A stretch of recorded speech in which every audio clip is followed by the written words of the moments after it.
There was no oil on the dipstick, and it took a lot of oil to fill it. That sounds horrid. There's definitely smoke. It's kicking my tail. Have I told you recently that I hate it? I'm in the Richmond yard, and this place is huge. And I can't find my car. Looking for a white Outback. Sale is tomorrow. It was posted last night. Has a buy it now of $837. Supposedly it runs and drives. But hard to check it out if I can't find it. Look at this place. It's just enormous. This car is buy it now for $837. Let's see. It's got, I mean, it's kind of nasty. Somebody has taken, oh, there's the manual. All right. No hidden surprises. Nastiness in the seat back there. Does it start? Ooh, something's not happy. Ooh, it's the power steering. Do you hear that? Oh.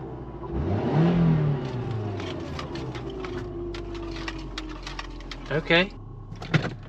Does it move? Oh, she moves good. Oh, the brakes are shot. Okay.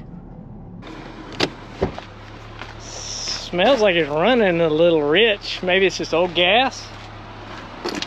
Why are you here? Come on.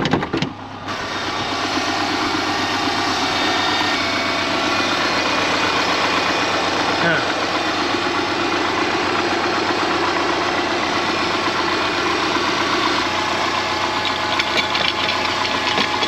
That's fine. Okay. Let's look underneath. Oh my goodness, it's awesome. It's got new exhaust.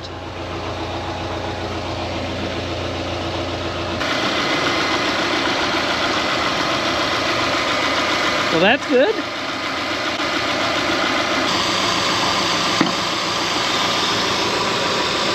It's pumping.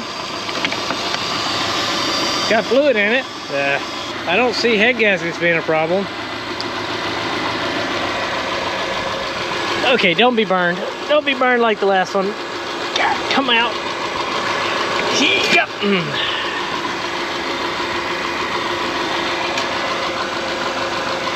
That is black.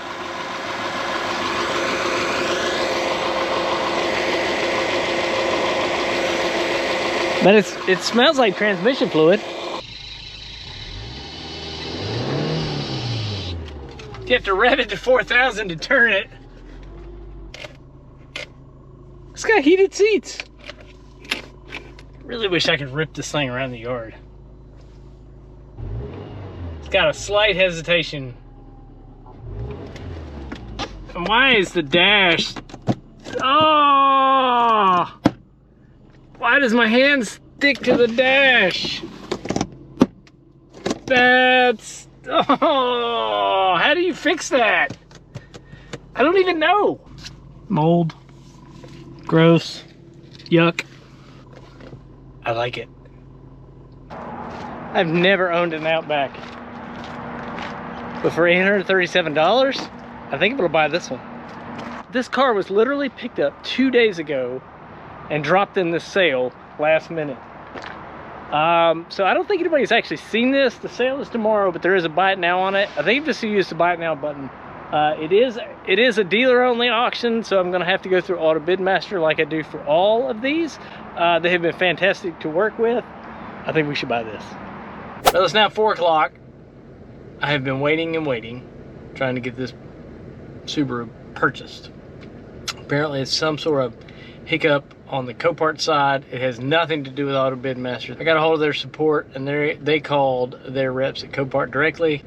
I think the problem has to do with the fact that one website shows the buy it now at $850 and the other website shows buy it now at $837. Whatever it is, if they get it sorted out, I'll be happy to take it.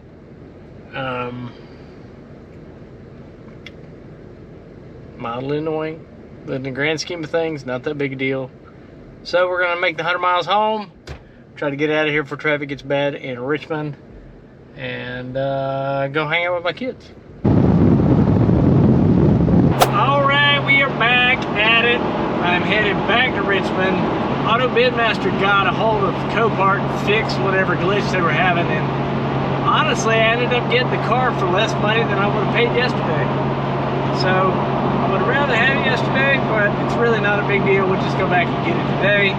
Got the Diamond C loaded up, and that thing tows great. We'll see you in Richmond. We're checked in, got my load sheet. If you haven't seen my video about how you actually do a pickup, go check it out. It's actually pretty cool. We're just waiting on our load driver.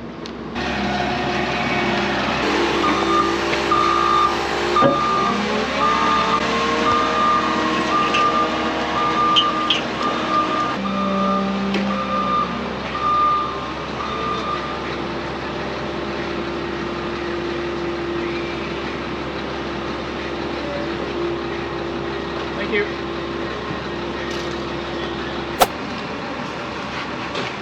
So these straps I've been using for years are from a company called Vulcan. I bought them off of Amazon. They're super affordable. My favorite part is the fact that there's a chain on the bottom of the ratchet, and so when it rubs on the trailer, it won't break. Check them out. Links in the description.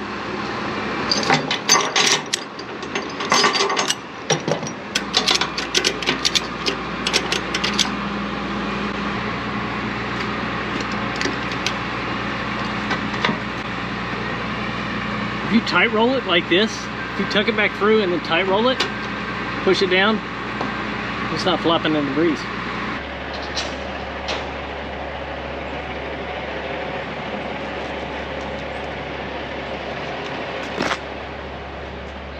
Good morning, everybody. There was no oil on the dipstick, and it took a lot of oil to fill it. What the heck is that?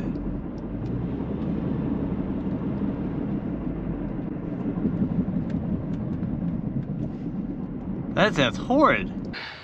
There's definitely smoke. Looks like oil. If you look, you probably can't see, but back here under this resonator, there's definitely oil right. It's pooling right there. So the question is, where's it coming from? Is it coming from that sensor, or is it coming from somewhere else? That's a lot of oil. I don't know. I guess we'll peel some of this onion back and look at it. Here's what I found. This is the oil pressure sending switch, and it was definitely leaking through the connectors.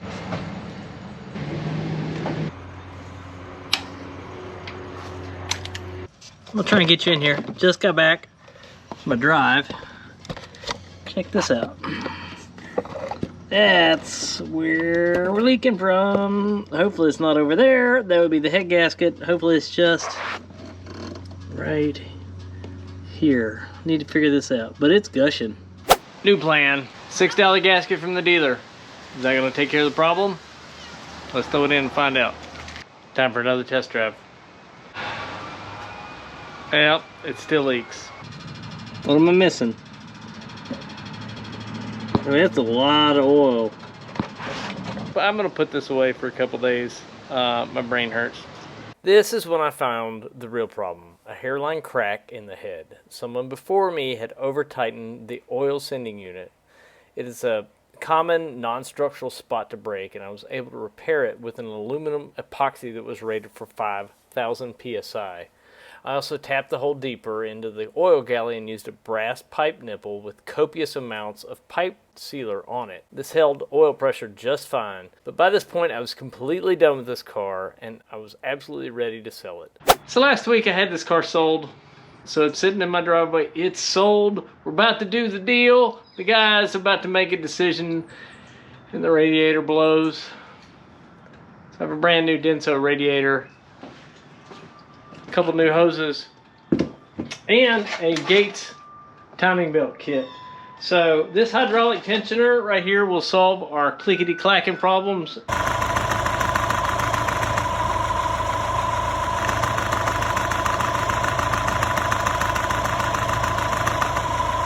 And I don't know, we're just gonna pedal and get it in. You hear my kids playing flute inside? It's actually pretty cool. Timing belt is in. Made a couple revolutions, that's why these marks aren't lined up, just to make sure that it didn't clank.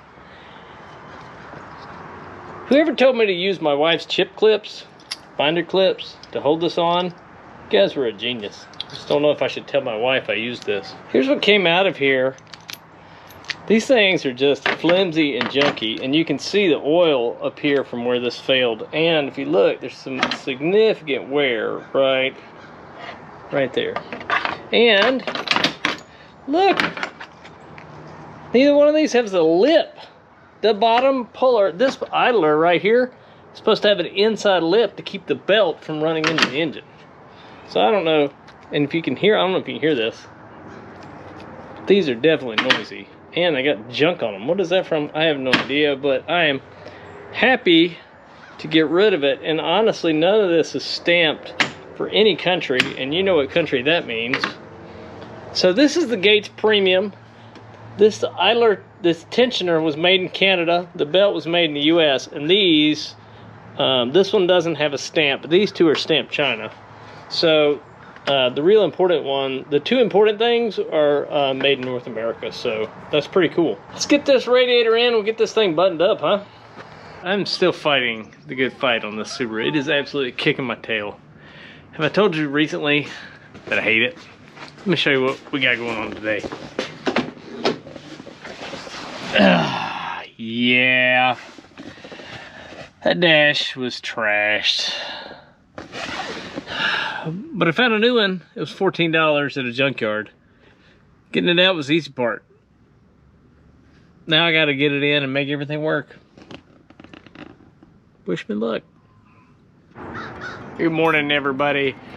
Man, what a ride. I apologize. I used to hate this car. I really love it now.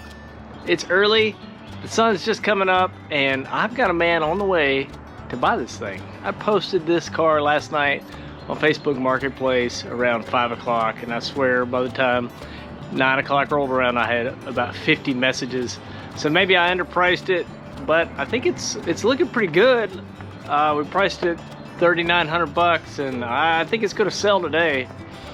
Did a lot of work to this thing. It's mildly aggravating. We fixed an oil leak, new radiator hoses, radiator cap, ball joints, sway bar end links, one rear wheel bearing, new headlights, fog lights, fixed the ABS light, put a new dash in it. We really fixed this for my mother-in-law because the red car didn't work out. We ended up giving that to a single mother, but at Christmas my mother-in-law told us she had no use for like a sedan or a wagon like this, and she really needs an SUV. So I guess I'm looking for an SUV now, but that's all right. And y'all tell me what you think, if we did all right for the amount of money we paid for it, and you tell me.